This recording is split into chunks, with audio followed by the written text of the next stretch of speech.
So in this video, I am going to show you the 3 things that I am doing incorrectly that is causing me pain and tension in my forearms. I'm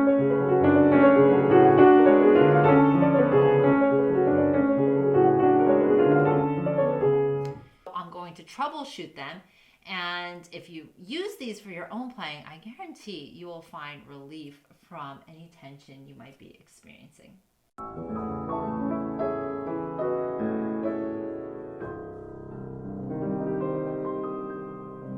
I'm Margaret Wacyk, and in today's video, I am going to take this prelude of Chopin and just play the opening. And I'm going to play it one time, doing the 3 things that cause me tension. And I want you to catch, what am I doing that is causing the problem? Okay, so let's go. I'll do my best to play this with all these bad habits, and but if there are wrong notes, that's because they're bad habits. Let's do it.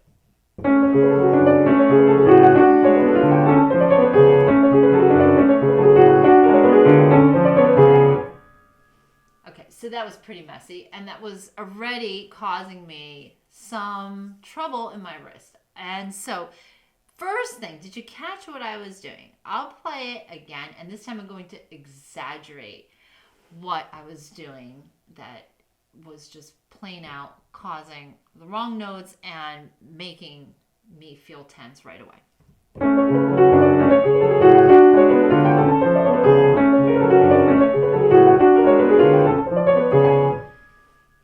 Okay, did you catch the way I was lifting my fingers? There were 2 problems with my fingers, but I'm going to focus on one of the problems. Okay, the big problem was that I was lifting my fingers a lot. Even in a passage like this where everything needs to be contained, I was lifting. And so here, watch all this the inner stuff is where the problems occur. And so I am really lifting, and by lifting, look, notice what I'm doing. I'm losing my place. You see, my finger is so high from the key that I'm going to lose my place. I'm going to play the wrong note. And so this is one of the problems. It causes inaccuracies because you're just so far from the key that you're in this fast passage going to probably, chances are, playing it incorrectly. Second problem is that because I'm so high up, I am wasting energy. Watch.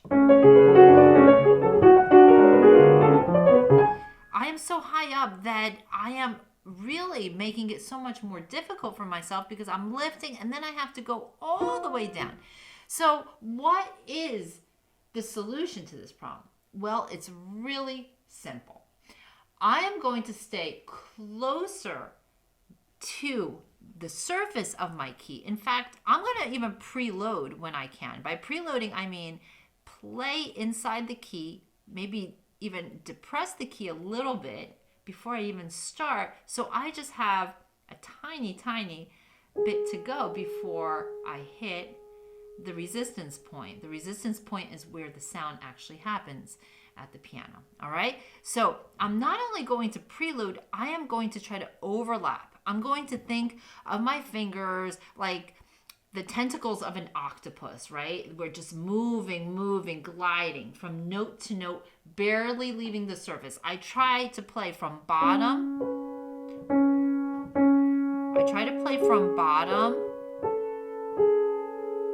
Prelude when I can, barely let the keys up.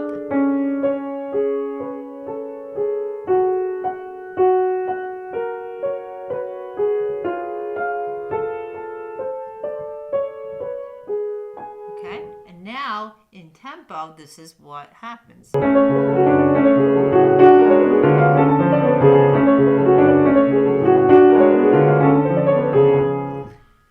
Big difference. I right away feel total relaxation. I'm not overexerting myself. I have better control over accuracy, and it's just a win-win.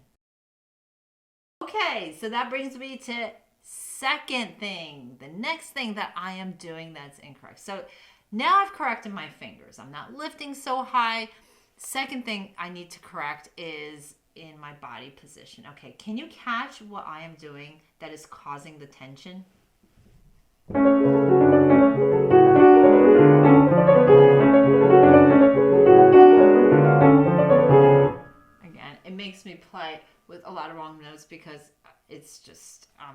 I'm glued. My upper body, did you notice how frozen my elbows were to my torso? Huge problem.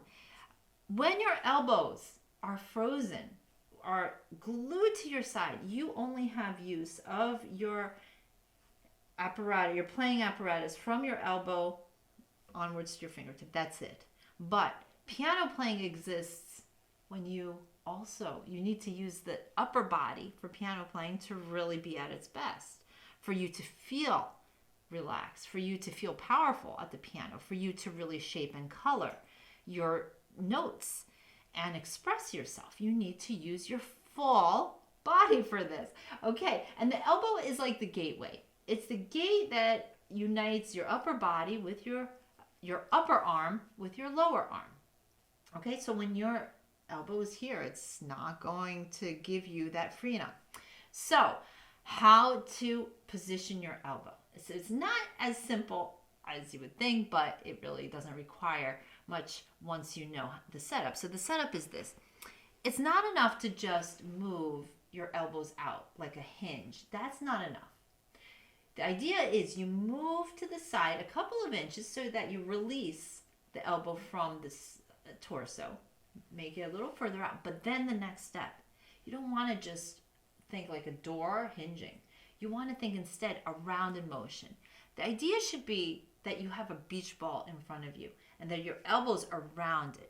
There's a power in a rounded position, whether it's your fingers being rounded, your palm being rounded, and the upper body feeling rounded.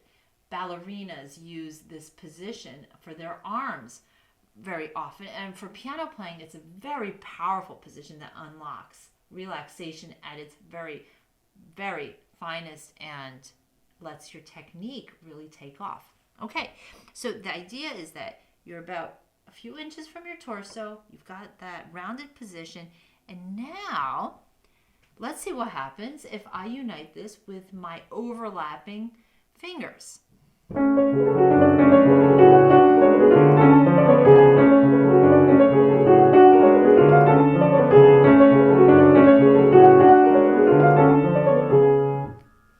So much easier, so much more fluid, so much more relaxation in the body. I feel absolutely no tension.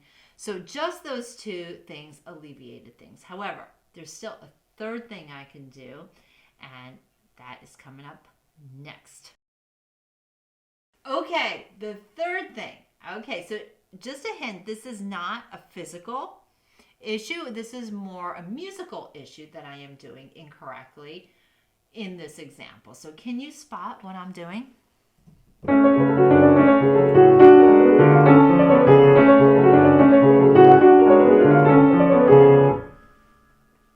Okay.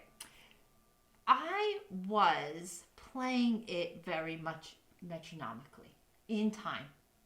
And for technique to really expand, you have to always imagine the power of micro timings. What is a micro timing?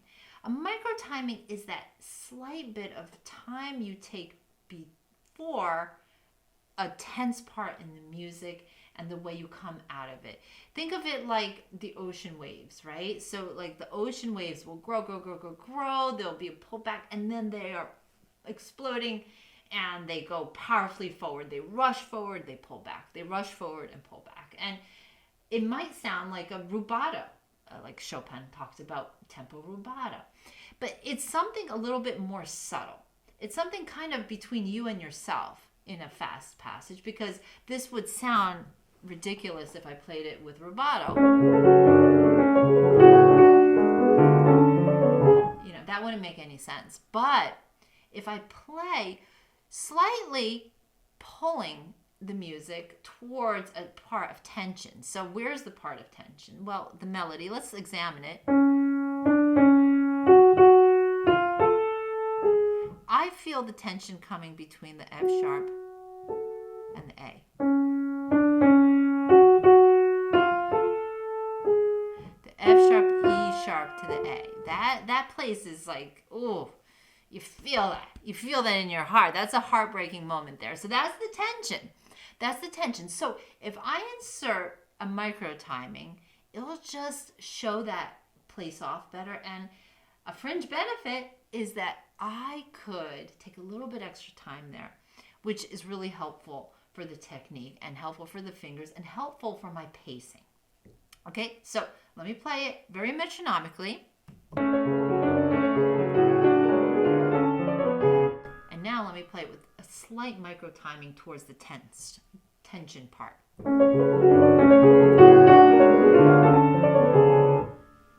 And right away, it puts me in the driver's seat because time, how you move the time, is the secret key to great musicianship.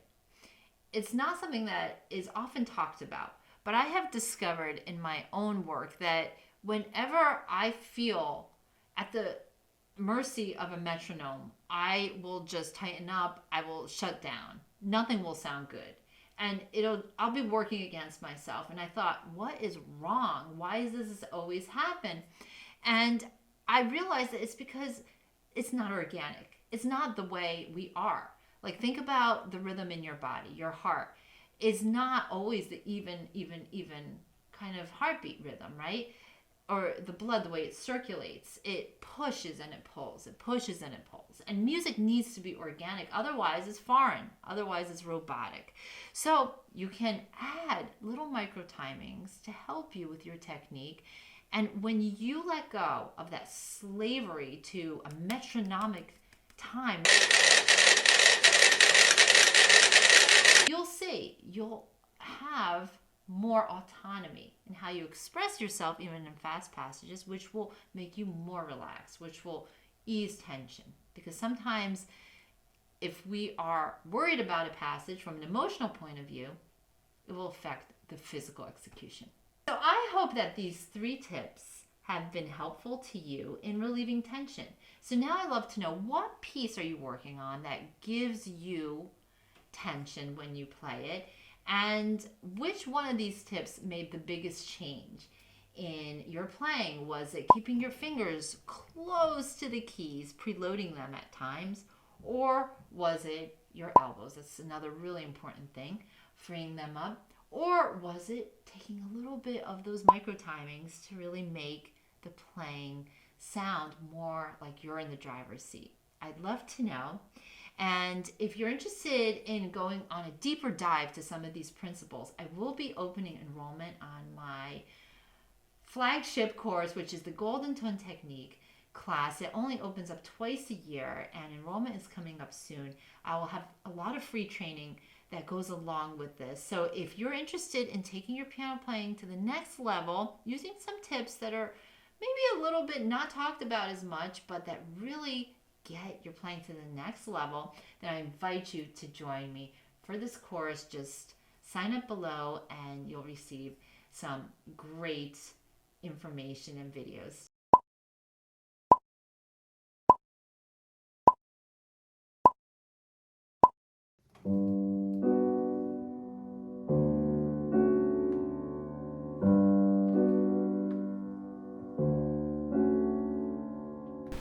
Hey guys, it's spring and it's time for new beginnings. Maybe you need a new beginning with your piano playing. Maybe you're stalled finishing pieces, you feel unmotivated to practice, or maybe you feel pain and tension when you play.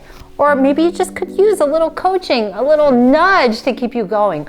Well, the good news is here. We are starting our first ever spring play along. How it works is like this.